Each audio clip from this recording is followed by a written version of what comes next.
Law and order గాలి వదిలిపెట్టారు. Police శాఖను నిర్వీర్యం చేశారు. వ్యవస్థలో నిర్లక్ష్యం చూపించారు. రాజకీయ ప్రాధాన్యతకు ఎక్కువ ఇదిచ్చి అణగదొక్కే మార్గం, రాజకీయ నాయకుల్ని ఏ విధంగా నిర్వీర్యం చేయాలన్న ప్రయత్నం చేశారు తప్ప ఎక్కడ డిపార్ట్మెంట్ పనిచేయించిన సందర్భం లేదు.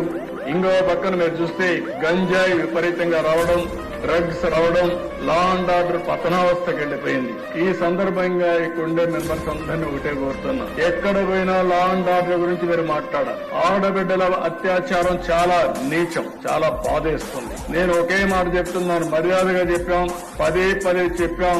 ఒక పక్క ఎడ్యుకేట్ చేస్తాం, ఇంకో పక్క వార్నింగ్ కూడా ఇస్తున్నా. ఎవరైతే ఆడబిడ్డల జోలికి వస్తారో ఖబర్దార్, జాగ్రత్తగా ఉండి ఏం చేయబోతామో చేసి చూపిస్తాం. మొహమాటం మాత్రం లేదు. మీరు కావాలని గంజాయి తీసుకుని, ఇప్పుడైతే గంజాయి కూడా డ్రోన్స్ పెట్టాం. డ్రోన్స్ ద్వారా గంజాయిని ఐడెంటిఫై చేస్తున్నాం.